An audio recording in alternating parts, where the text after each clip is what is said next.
Pastor Ed here with Daily Devotions for Friday, August the 11th, 2023. We've been talking about the abundant life in terms of it's about encouraging, not judging. We often never know the effects that our words or actions can have on another person, even another Christian. A careless word or an unkind deed could be the very thing that causes them to question or even reject faith in Jesus Christ. Mahatma Gandhi was one of the most respected leaders in modern history, but he was also a Hindu. But he nevertheless greatly admired Jesus and often quoted from the Sermon on the Mount. Well, once when the missionary E. Stanley Jones met with Gandhi, he asked him, "Mr. Gandhi, even though you often quote the words of Christ, why is it that you appear to be so adamantly reject becoming his follower?" And Gandhi replied, "Oh, I don't reject your Christ. I love your Christ. It's just that so many of you Christians are so unlike your Christ." Jones then discovered that Gandhi's rejection of Christianity grew out of an incident that had taken place when he was a young man practicing law in South Africa. Gandhi had become attracted to the Christian faith, studied the Bible, the teachings of Jesus, and was seriously exploring the possibility of becoming a Christian. And so he decided to attend a worship service, and as he came up the steps of the large church where he intended to go, a white South African elder of the church barred his way at the door. "Where do you think you're going?" the man demanded in a menacing voice. And Gandhi replied, "I'd like to attend worship here." And the man replied, "Well, there's no room for you kind of people in this church. Get out or I'll have one of my assistants throw you down the steps."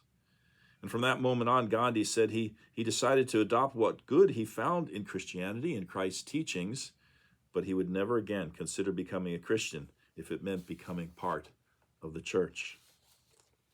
On the other hand, an encouraging word or deed might just make all the difference in someone's life. One day, Christopher Kerr was walking home from high school when he noticed another student also walking home but carrying all of his books with him. Chris wondered why anybody would bring all of his books home with them on the weekend. Why study when there were parties to be had and football games to be attended? Well, some of the other kids must have been thinking the same thing because they ran over to the boy, knocked all the books out of his arms, and tripped him so that he landed face down in the dirt. His glasses went flying, landing about 10 feet away in the grass. The other kids simply laughed and mocked him as he struggled to get back to his feet. Chris could see the terrible sadness in the boy's eyes, and his heart went out to him. So he jogged over, picked up the boy's glasses, handed them back to him, and then he helped him pick up his books and asked him where he lived. And as it turned out, the boy's name was Kyle, and he lived near Chris. They'd never met because Kyle had only recently transferred over from a private school.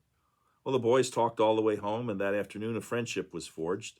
Chris invited Kyle to play football on Saturday with his friends. In fact, they spent most of the weekend together, and Kyle became a part of Chris's circle of friends. Over the next 4 years, their friendship deepened. Chris and Kyle became the best of friends.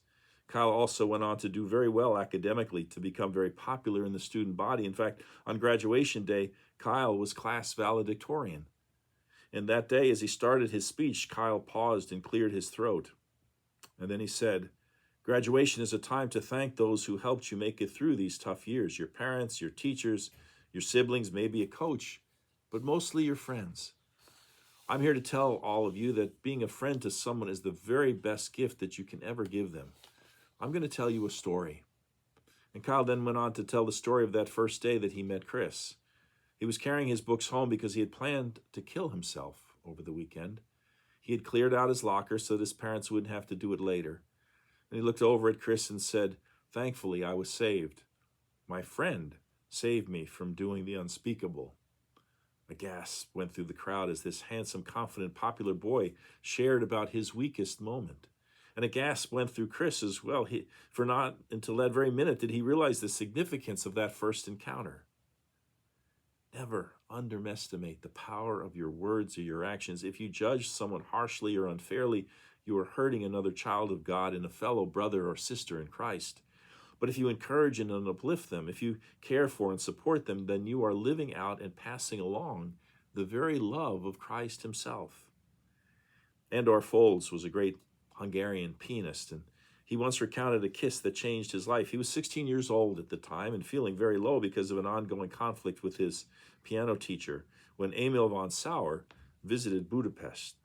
Von Sauer was a famous pianist and the last surviving pupil of another famous pianist, Franz Liszt.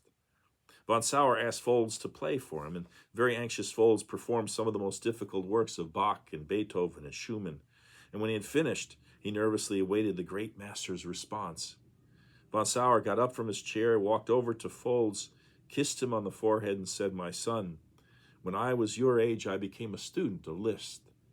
He kissed me on the forehead after my first lesson, saying, "Take good care of this kiss. It comes from Beethoven, who gave it to me after hearing me play. I've waited for years now to pass on this sacred heritage, but I feel you deserve it."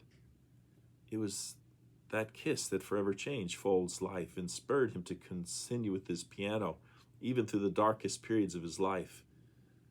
Well, today we are the spiritual heirs of the one who took off his robe, knelt down and washed his disciples' feet. We have received the unconditional love of the same one who also willingly went to the cross on our behalf. And thus, when we love our neighbors and refrain from judging them, when we encourage the faint-hearted, when we help the weak and are patient with everyone, we are passing on nothing less than a sacred heritage from Christ himself.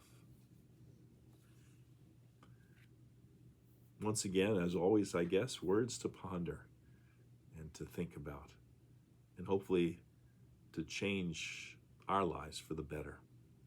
Well, have a great day. We'll be back one more time with you this week. Looking forward to it. Until then, take care. Bye.